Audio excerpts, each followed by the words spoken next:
Centrul Memoriei s-a dezvoltat în cadrul unui program de parteneriat între Spitalul Clinic de Psihiatrie, profesor dr. Alexandru Obregia și Societatea Română Alzheimer, serviciu fiind inclus în organigrama spitalului.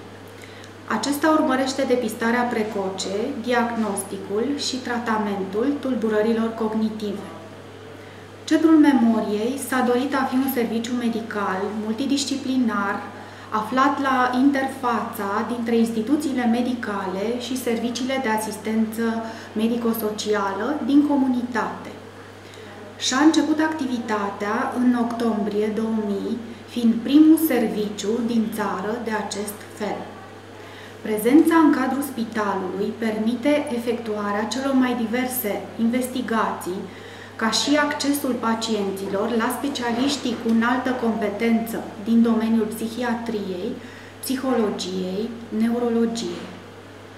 Principalele scopuri ale centrului sunt diagnosticul precoce al tulburărilor cognitive, diagnosticul precoce al tulburărilor de tip demențial, elaborarea strategiilor terapeutice pentru tulburările cognitive și afective ale vârstnicilor, asistarea familiilor bolnavilor cu tulburări demențiale.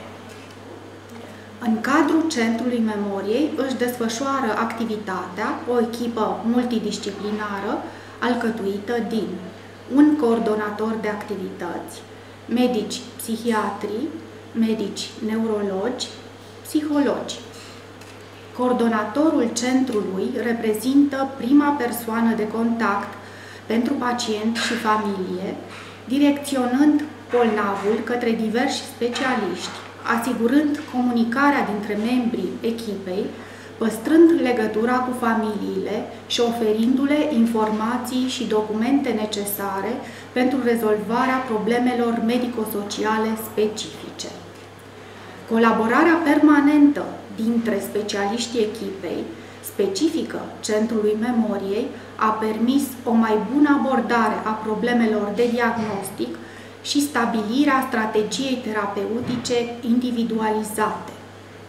De la înființare au fost examinați aproximativ 3500 de pacienți.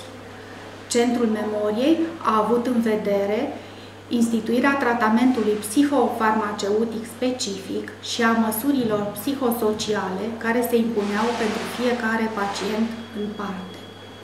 Pacienții sunt reevaluați periodic, multidisciplinar, abordările terapeutice fiind adaptate evoluției particulare a fiecărui caz. Centrul Memoriei răspunde și nevoilor familiilor pacienților prin terapie suportivă, consiliere individuală și grupuri de suport. Având în vedere necesitatea acoperirii nevoilor pe plan național, Centrul Memoriei s-a ocupat de dezvoltarea în plan local a altor unități cu același specific.